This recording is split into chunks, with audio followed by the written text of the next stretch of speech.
WhatsApp guys, welcome back to the channel. আজকে আমরা এমন একটা ভিডিও দেখতে যাচ্ছি যেটা আমাদের কৌতূহল থেকে এসেছে। মানে এই বিষয়টা নিয়ে অনেকের, বিশেষ করে ইসলাম ব্যতীত অন্যান্য যে সমস্ত ধর্মের মানুষরা রয়েছে তাদের মধ্যে কিন্তু এটা নিয়ে অজানা ব্যাপারটা রয়েছে, যার ফলেই এটাকে সঠিক কি মানে তথ্য জানার জন্য আমরা এই ভিডিওটা দেখব। আমরা হয়তো মুখে শুনেছি কাফির শব্দটা, তো ইসলামের বাইরে অনেকেই কাফের বলা হয়। সেটা মানে সত্যি কি ইসলামের বাইরে যারা আছে সবাই কাফের, নাকি কোনো বিশেষ অভিধানিক অর্থ রয়েছে সেটা হ্যাঁ, সেটা নিয়ে আজকের ভিডিওটা। এবং এই ভিডিওটা হবে একটা সূরা নিয়ে, যে সূরাটার নামই হচ্ছে কাফেরুন কাফরুন। তো কাফেরুনের ঘটনা। হ্যাঁ, তো এই সূরার যে ঘটনা দিয়ে এসেছে সেটাকে নিয়ে আজকের ভিডিওটা। আর বেশি লেন্দি করব না, এটা নিয়ে জানার প্রচণ্ড ইচ্ছে রয়েছে। আশা করি তোমরাও আমাদের সাথে এটা নিয়ে আলোচনা করবে কমেন্ট সেকশনে ভিডিওর পরে। তো চলো আগে ভিডিওটা দেখে নিই, তারপর আরও কথা হবে। চল। ইতিহাসের পাতায় এমন কিছু মুহূর্ত আসে যখন সত্য এবং মিথ্যার মাঝখানে দাঁড়িয়ে থাকা অদৃশ্য দেওয়ালটা ভাঙার চেষ্টা করা হয়। এমন এক মুহূর্ত যখন অন্ধকার আলোর সাথে হাত মেলাতে চায়, যখন কুফর ইমানের সাথে এক টেবিলে বসে আপোষ করতে চায়। ভাবুন তো সেই দৃশ্যটা। মক্কার উত্তপ্ত দুপুর, সূর্যের প্রখর তাপে যেন পাথর গলে যাওয়ার উপক্রম। কিন্তু তার চেয়েও বেশি উত্তপ্ত মক্কার রাজনৈতিক পরিবেশ। একদিকে মক্কার প্রতাপশালী সর্দাররা, যাদের হাতে ক্ষমতা, অর্থ এবং আভিজাত্য, আর অন্যদিকে একজন মানুষ যিনি আপাতদৃষ্টিতে নিঃস্ব। কোনো সেনাবাহিনী তার নেই, কিন্তু তার হৃদয়ে আছে এক আল্লাহর প্রতি অবিচল বিশ্বাস। মক্কার সর্দাররা ক্লান্ত। নির্যাতন করে কাজ হয়নি, গালি দিয়ে কাজ হয়নি, সামাজিকভাবে বয়কট করেও থামানো যায়নি সেই সত্যের আওয়াজকে। এবার তারা সিদ্ধান্ত নিল, তারা যুদ্ধ নয়, চুক্তি করবে। তারা ভাবল, মুহাম্মদ সাল্লাল্লাহু আলাইহি ওয়াসাল্লাম হয়তো এই প্রস্তাব ফিরিয়ে দিতে পারবেন না। এটি ছিল ঈমান এবং শিরকের এক অদ্ভুত মিশ্রণের প্রস্তাব। তারা চাইল আল্লাহ এবং লাত উজ্জাকে এক টেবিলে বসাতে। কিন্তু তারা জানত না, যার হৃদয়ে তাওহীদের মশাল জ্বলে, তিনি দুনিয়ার সব কিছুর বিনিময়েও এক মুহূর্তের জন্য শিরকের সাথে আপোষ করতে পারেন না। সেই দিন ঠিক কী ঘটেছিল পবিত্র কাবার চত্বরে? কি ছিল সেই প্রস্তাব যা শুনে আসমান থেকে স্বয়ং আল্লাহ রাব্বুল আলামিন জিব্রাইল আলাইহিসসালামকে পাঠিয়ে দিলেন চূড়ান্ত ফয়সালা জানিয়ে দিতে? আসসালামু আলাইকুম ওয়া রাহমাতুল্লাহ। আপনারা দেখছেন মুসাফিরের আলো। আমাদের আজকের পর্বে আমরা ফিরে যাব 1400 বছর আগের সেই উত্তাল মক্কায়। জানব সূরা কাফিরুন নাজিলের পেছনের লোমহর্ষক এবং শিক্ষণীয় ইতিহাস। মূল আলোচনায় যাওয়ার আগে ছোট্ট একটি অনুরোধ। ইসলামের এমন অজানা এবং রোমাঞ্চকর ইতিহাস সবার আগে জানতে আমাদের চ্যানেলটি এখনই সাবস্ক্রাইব করে বেল আইকনটি বাজিয়ে দিন। আর কমেন্ট করে জানান আপনি পৃথিবীর কোন প্রান্ত থেকে আমাদের সাথে যুক্ত আছেন। ঘটনার গভীরে যাওয়ার আগে আমাদের মক্কার সেই সময়ের পরিবেশটা বুঝতে হবে। সময়টা নবুয়তের মাঝখানের বছরগুলো। ইসলামের দাওয়াত তখন কেবল আরবের বুকে ছড়িয়ে পড়তে শুরু করেছে। মক্কার কুরাইশ নেতারা আবু জাহেল, ওয়ালিদ ইবনে মুগিরা, আস ইবনে ওয়াইল, উমাইয়া ইবনে খালাফ, এরা ছিল সমাজের হর্তাকর্তা। তাদের কাছে তাদের বাপ দাদার ধর্ম অর্থাৎ মূর্তি পূজা ছিল কেবল ধর্ম নয়, বরং তাদের ব্যবসা এবং ক্ষমতার মূল উৎস। কাবা ঘরকে কেন্দ্র করে 360টি মূর্তির পূজা হতো, আর এর মাধ্যমেই তারা গোটা আরবের ওপর নিজেদের আধিপত্য বজায় রাখত। হঠাৎ করেই মুহাম্মদ সাল্লাল্লাহু আলাইহি ওয়াসাল্লাম নামের এক সত্যবাদী মানুষ ঘোষণা করলেন, লা ইলাহা ইল্লাল্লাহ, আল্লাহ ছাড়া কোনো মাবুদ নেই। এই একটি বাক্য মক্কার ভিতমূলে আঘাত করল। প্রথমে তারা হাসি ঠাট্টা করল, তাকে পাগল বলল, জাদুকর বলল, কবি বলল। কিন্তু যখন দেখল আরবের যুবকরা, দাসেরা, এমনকি অভিজাত পরিবারের সন্তানেরাও ধীরে ধীরে এই নতুন দিনের দিকে ঝুঁকে পড়ছে, তখন তাদের কপালে চিন্তার ভাঁজ পড়ল। তারা শুরু করল নির্মম নির্যাতন। হযরত বিলাল রাদিয়াল্লাহু আনহুকে তপ্ত বালুতে পাথর চাপা দেওয়া হলো। হযরত আম্মার ইবনে ইয়াসির রাদিয়াল্লাহু আনহুর পরিবারকে হত্যা করা হলো।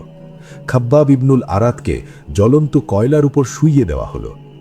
কিন্তু আশ্চর্যজনকভাবে এত নির্যাতনের পরেও একজন সাহাবীও ইসলাম ত্যাগ করলেন না। রক্ত ঝরল, শরীর ক্ষতবিক্ষত হল, কিন্তু ঈমান টলল না। কুরাইশ নেতারা এবার ভিন্ন কৌশল অবলম্বন করল। তারা ভাবল মুহাম্মদ সাল্লাল্লাহু আলাইহি ওয়াসাল্লাম হয়তো ক্ষমতা বা অর্থের লোভে এসব করছেন। এর আগেও তারা উতবা ইবনে রাবিয়াকে পাঠিয়েছিল। উতবা নবীজির কাছে এসে বলেছিল, হে ভাতিজা, তুমি যদি আরবের সবচেয়ে ধনী হতে চাও, আমরা আমাদের সব সম্পদ তোমার পায়ের কাছে এনে দেব। তুমি যদি নেতা হতে চাও, আমরা মক্কার রাজা বানিয়ে দেব। তুমি যদি সুন্দরী নারী চাও, আমরা আরবের শ্রেষ্ঠ সুন্দরীদের সাথে তোমার বিয়ে দেব। শুধু একটি শর্ত, আমাদের এই মূর্তিদেরকে সমালোচনা করা বন্ধ করো।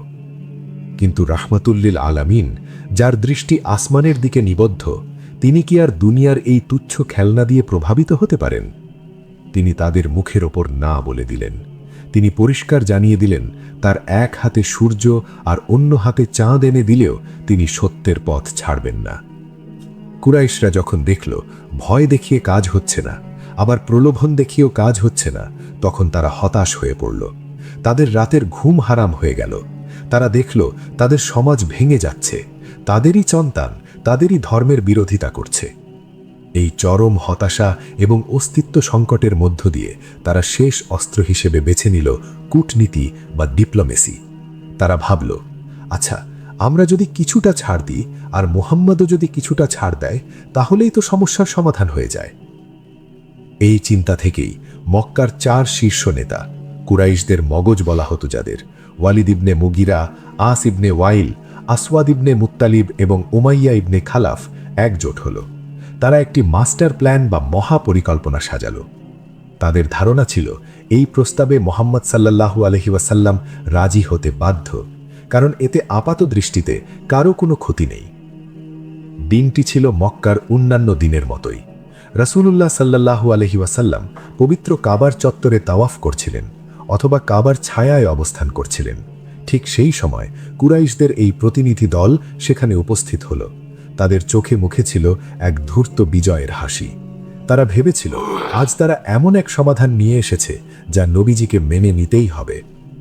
তারা নবীজিকে ঘিরে ধরল। চারপাশের কোলাহল কিছুটা কমে আসলো। সবাই উৎসুক হয়ে দেখছিল কি ঘটে। কুরাইশ নেতা, সম্ভবত ওয়ালিদ ইবনে মুগিরা এগিয়ে এলো। হে মুহাম্মদ, আমাদের মধ্যে এই বিবাদ আর কতদিন চলবে? আমরাও ক্লান্ত, তুমিও নিশ্চয়ই ক্লান্ত। এসো আমরা একটা চূড়ান্ত আপোষে আসি, একটা মধ্যম পন্থা অবলম্বন করি, যাতে আমাদের ধর্মও থাকে আবার তোমার ধর্মও থাকে। নবীজি সাল্লাল্লাহু আলাইহি ওয়াসাল্লাম শান্ত দৃষ্টিতে তাদের দিকে তাকালেন। তিনি জানতেন সত্য কখনো মিথ্যার সাথে আপোষ করতে পারে না। তবুও তিনি তাদের কথা শোনার ধৈর্য দেখালেন। তখন তারা তাদের সেই কুখ্যাত প্রস্তাবটি পেশ করল। তারা বলল, শোনো মুহাম্মদ, আমাদের প্রস্তাবটি হল 1 বছর আমরা তোমার রবের অর্থাৎ আল্লাহর ইবাদত করব, আর বিনিময়ে পরের 1 বছর তুমি আমাদের রব অর্থাৎ লাত ও উজ্জার ইবাদত করবে। অন্য বর্ণনায় এসেছে, তারা বলেছিল, তুমি আমাদের মূর্তিদের কিছু সম্মান দেখাও, অন্তত স্পর্শ করো বা বরকত নাও, বিনিময়ে আমরাও তোমার আল্লাহকে বিশ্বাস করব এবং ইবাদত করব। যদি তোমার ধর্ম সত্য হয়, তাহলে আমরা তোমার সাথে ইবাদত করে সেই সত্যের অংশীদার হলাম, আর যদি আমাদের ধর্ম সত্য হয়, তাহলে তুমি আমাদের সাথে ইবাদত করে সেই মঙ্গলের অংশীদার হলে। এতে কারো কোনো লোকসান নেই। চিন্তা করুন প্রস্তাবটির গভীরতা। শয়তান কত সুন্দর মোড়কে শিরককে উপস্থাপন করতে পারে। তারা এটাকে ধর্মীয় উদারতা বা রিলিজিয়াস টলারেন্স হিসেবে দেখাতে চাইল। তারা বলতে চাইল, সব ধর্মই তো সমান, এসো মিলেমিশে থাকি। সাধারণ মানুষের জন্য এই প্রস্তাবটি হয়তো খুবই লোভনীয় মনে হতে পারে, কারণ এর মাধ্যমে তাৎক্ষণিকভাবে সব নির্যাতন বন্ধ হয়ে যেত, মক্কায় শান্তি ফিরে আসত, নবীজি সাল্লাল্লাহু আলাইহি ওয়াসাল্লাম সামাজিকভাবে স্বীকৃত নেতা হয়ে যেতেন। কিন্তু এখানে যে বিষয়টি লুকিয়েছিল তা হল তাওহীদের মৃত্যু। আল্লাহর সাথে অন্য কাউকে শরিক করা, এটি এমন এক অপরাধ যা আল্লাহ কখনোই ক্ষমা করেন না। আল্লাহ তো সেই সত্তা যিনি তার সার্বভৌমত্বে বা ইবাদাতে বিন্দুমাত্র অংশীদারিত্ব সহ্য করেন না। কুরাইশরা চাইছিল আগুনের সাথে পানি মেশাতে। তারা চাইছিল স্রষ্টা এবং সৃষ্টিকে এক করে ফেলতে। রসুলুল্লাহ সাল্লাল্লাহু আলাইহি ওয়াসাল্লাম তাদের এই প্রস্তাব শুনে চুপ করে রইলেন। তিনি তাৎক্ষণিকভাবে নিজের পক্ষ থেকে কোনো যুক্তি দেখালেন না বা রেগে গেলেন না। তিনি অপেক্ষা করতে লাগলেন তার রবের নির্দেশের জন্য, কারণ তিনি নিজের ইচ্ছায় কোনো কথা বলেন না যতক্ষণ না ওহী নাজিল হয়। পরিবেশটা থমথমে হয়ে উঠল। কুরাইশ নেতারা উত্তরের আশায় তাকিয়ে আছে। তারা ভাবছে মুহাম্মদ সাল্লাল্লাহু আলাইহি ওয়াসাল্লাম হয়তো রাজি হয়ে যাবেন। বাতাসের ফিসফাস শব্দ ছাড়া আর কিছুই শোনা যাচ্ছে না। নবীজির হৃদয় তখন হয়তো তোলপাড় চলছে। না, তিনি দ্বিধায় ভোগেননি, বরং তিনি ব্যথিত ছিলেন তাদের মূর্খতা দেখে। ঠিক সেই মুহূর্তে মহান রবের পক্ষ থেকে চূড়ান্ত সিদ্ধান্ত এলো। আসমান থেকে জিব্রাইল আলাইহিসসালাম নিয়ে এলেন সেই ওহী যা কিয়ামত পর্যন্ত মুমিনদের জন্য এক অমোঘ মূলনীতি হয়ে থাকবে। আল্লাহ রব্বুল আলামিন এই কুৎসিত আপোষনামার জবাব দিলেন অত্যন্ত কঠোর, স্পষ্ট এবং দ্ব্যর্থহীন ভাষায়।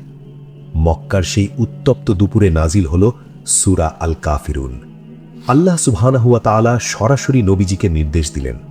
কোনো ভনিতা নয়, কোনো কূটনৈতিক ভাষা নয়, নির্দেশ এলো কুল, অর্থাৎ বলো বা ঘোষণা করে দাও। রাসূলুল্লাহ সাল্লাল্লাহু আলাইহি ওয়াসাল্লাম তাদের দিকে তাকালেন এবং আল্লাহর শেখানো ভাষায় আবৃত্তি করতে শুরু করলেন। প্রতিটি আয়াতের অর্থ এবং তাৎপর্য খেয়াল করুন, তাহলেই বুঝবেন কেন এই সূরাটি কুরাইশদের মেরুদণ্ড ভেঙে দিয়েছিল। প্রথমেই আল্লাহ বললেন, বলো হে কাফেররা।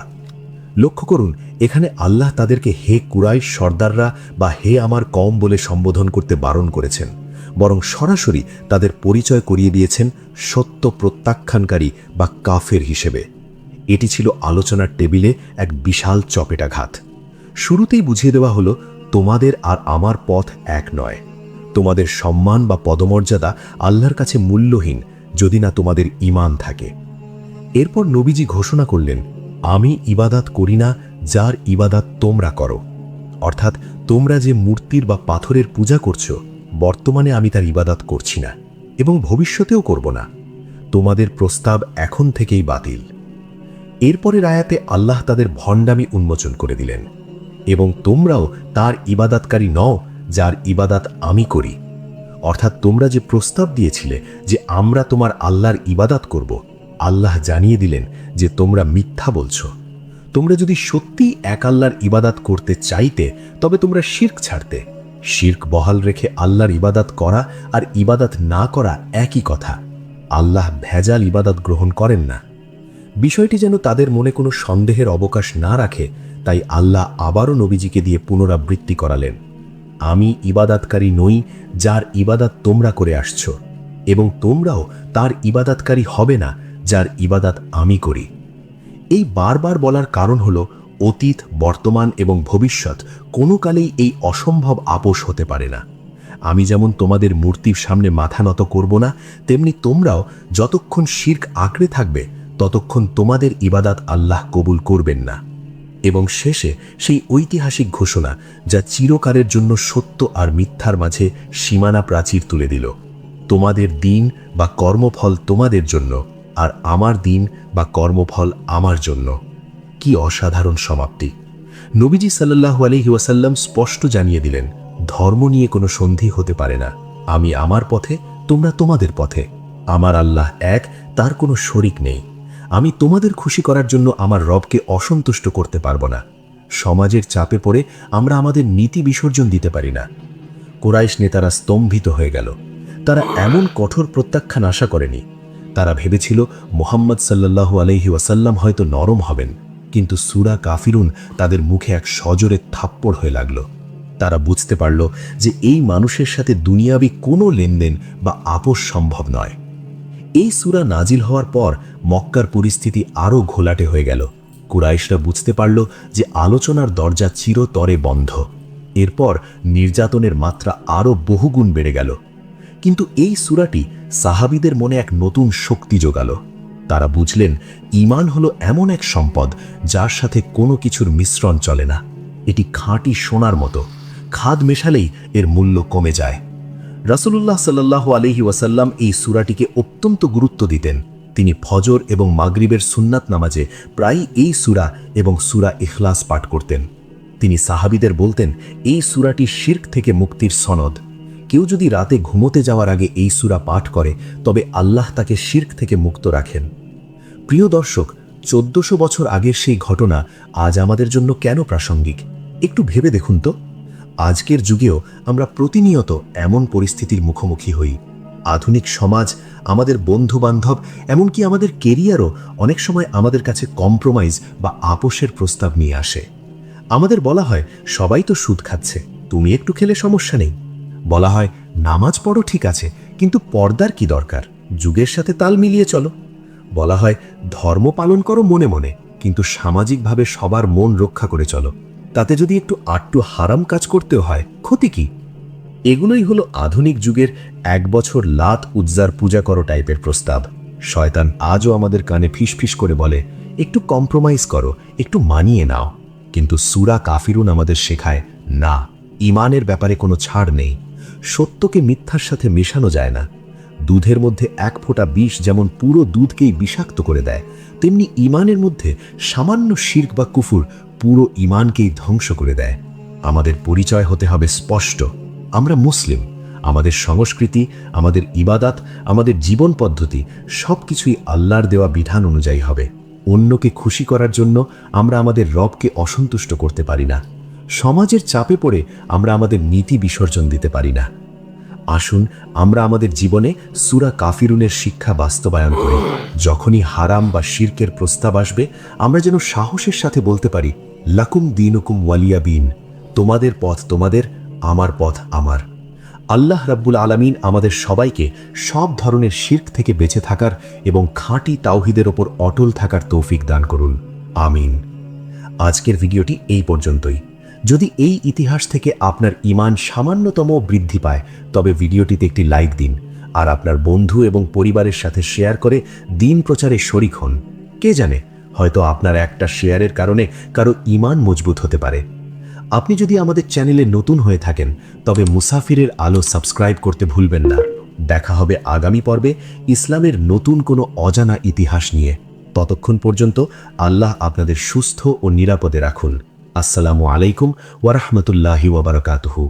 কৌতূহল নিয়েই এই ভিডিওটা দেখতে বসেছিলাম এবং সেই কৌতূহলটা নিবারণ হয়েছে আজকের ভিডিওটা সূরা কাফিরুন নিয়ে। প্রথমেই যেটা বলি যে এই বিষয়টা নিয়ে পরে আসছি, একটা জিনিস জানার আছে যে আজান যেটা হয়, আজানের পরে যেটা হচ্ছে কি করা হয় ওটা, নামাজ, হ্যাঁ নামাজ আদায় করা হয়।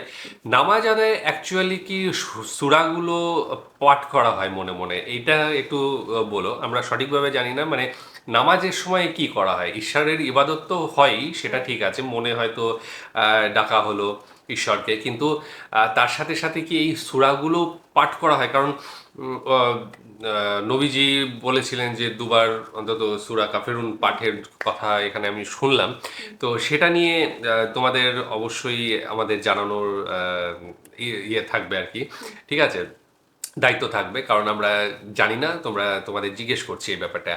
আর আরেকটা ব্যাপার যেটা হচ্ছে যে মেন বিষয়টা, কাফেরুন বা কাফের এই শব্দটা কোথা থেকে আসলো। তো এই যে সূরাটা নাজিল হয়েছিল তখন ওই কুরাইশদের সাথে যে ঝামেলাটা হয়েছিল, যে মূর্তি এবং মানে আল্লাহকে নিয়ে, তো সেটা নিয়ে নবীজির সাথে যে বাকবিতণ্ডা বা যাই হোক যেটাই হয়েছিল, যে ঘটনাটা ঘটেছিল, সেই বিষয়টাকে নিয়েই আমরা দেখলাম যে কুরাইশ যারা মূর্তি পূজক ছিল তাদেরকে কাফের বলা হয়েছে।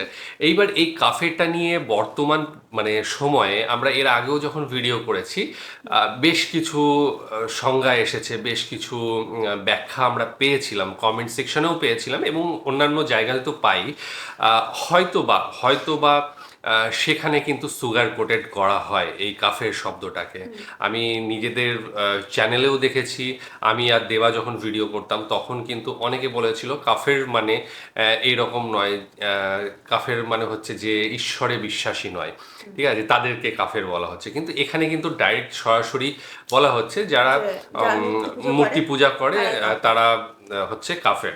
আচ্ছা, এইখানে আরেকটাও কথা আমরা জানি যে কাফের কিন্তু শুধু মূর্তি পূজা করা হয় তাদেরকেই কাফের বলে না, অন্যান্য ধর্মীয় যারা রয়েছে যারা একেশ্বরকে মানে তাদেরকেও কিন্তু কাফের অনেক সময় ইহুদিদের বা খ্রিস্টানদের মধ্যে তো আবার দু রকম আছে, একটা হচ্ছে প্রোটেস্ট্যান্ট আর একটা হচ্ছে যেটা ক্যাথলিক। Catholic। ক্যাথলিকরা মূর্তির সামনে দাঁড়িয়ে তারা প্রার্থনা করে যিশুর মূর্তির সামনে, কিন্তু প্রোটেস্ট্যান্টরা কিন্তু সেটা করে না যতটুকু জানি আমি।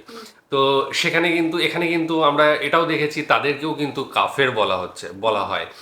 তো তাদেরকে কেন বলা হবে, তো এই বিষয়গুলো কিন্তু ক্লিয়ার হওয়ার এখনো রয়েছে।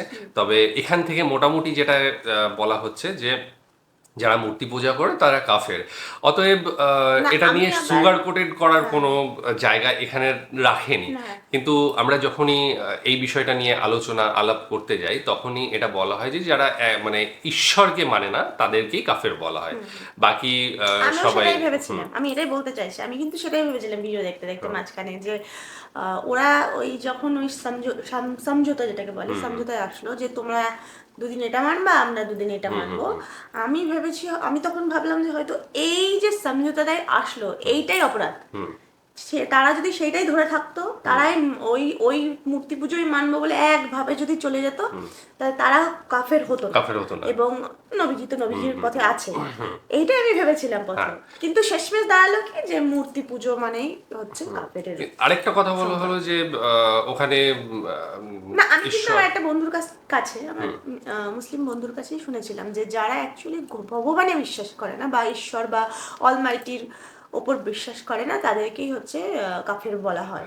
সে যে ধর্ম এই ব্যাপারটা কিন্তু যখন সরাসরি আমাদের মানে ইন্টারাকশন হয় যে কোনো বিষয়ে এই বিষয়টা নিয়ে, তখন কিন্তু বলা হয় যে ঈশ্বরে যারা বিশ্বাসী নয় তাদেরকে কাফের বলা আমি হয়। সেটা জানতাম। আর আমার সেই ফ্রেন্ডটা বলেছিল যে যতদিন পর্যন্ত পৃথিবীর একটা মানুষের ভেতরে ঈমান থাকবে ততদিন পর্যন্ত এই পৃথিবী ধ্বংস হবে না, এরকম কিছু শুনেছিলাম। তো সে যেভাবেই হোক না কেন, সে যে পন্থাতেই ঈশ্বর মানে অলমাইটির উপরে ভরসা মানে বিশ্বাস করা হোক না একদম। এবং একেশ্বরবাদী বলতে শুধু আমি তো যেটুকু জানি যে প্রচুর ধর্ম রয়েছে। ধর্ম তো একটা দুটো নয়, আমরা যেটুকু জানি হাজারের ওপরে ধর্ম রয়েছে, কিন্তু সেই ধর্মগুলোতেও একেশ্বরবাদ রয়েছে। ঠিক আছে, একই ঈশ্বরের প্রতি আনুগত্য। সেখানে আল্লাহর জায়গায় হয়তো অন্য নাম রয়েছে, কারণ ভাষাটা আলাদা সবার। ঠিক আছে, প্রকাশ করার ভঙ্গিমাটা আলাদা। ঈশ্বর তাকেই মানছে, কিন্তু ভঙ্গিমাটা আমাদের বাংলায় যেমন ঈশ্বর বলা হচ্ছে, আরবিতে কিন্তু ঈশ্বর শব্দটা নেই, সেখানে আল্লাহ বলা হচ্ছে, বা ইংলিশে সেটাকে গড বলা হচ্ছে। তো এই ব্যাপারটা নিয়ে অনেকের মতবিরোধ থাকতে পারে, না এটা আল্লাহই হবে, ঠিক আছে, তাকে আল্লাহই বলে ডাকা হবে। তো না, এখানে পন্থার কথাও বলে দেওয়া হয়েছে, মানে এখানে একদম কাটছাট করে বলে দেওয়া হয়েছে এই পথেই যেতে হবে, এইভাবেই হচ্ছে অলমাইটিকে মানতে হবে। হ্যাঁ, ঈশ্বরকে মানার কথা তো বলাই হয়েছে, কিন্তু এই এক্সাক্ট জায়গাটাই এখানে কিন্তু বাকি সবাই কাফেরের দল। হ্যাঁ, কিন্তু এই এক্সাক্ট কাফেরুন যে ঘটনাটা দেখলাম, সেখানে কিন্তু বলা হয়নি যে এই পন্থাতে যেতে হবে, বলেছে একেশ্বর মানে ঈশ্বরকে মানতে হবে। নবীজি যে পন্থা মেনেছেন সেই পন্থার কথাই বলা হচ্ছে। হ্যাঁ, নবীজি যে পন্থা মেনেছেন, কিন্তু এখানে তো মানে কি কি করতে হবে না করতে হবে সেটা তো বলা হয়নি। ঠিক আছে, তো যাই হোক, এই নিয়ে তার মূল যেটা জেস্ট আমরা যেটুকু জানি, ঠিক আছে, এতদিনে যেটুকু জানি যে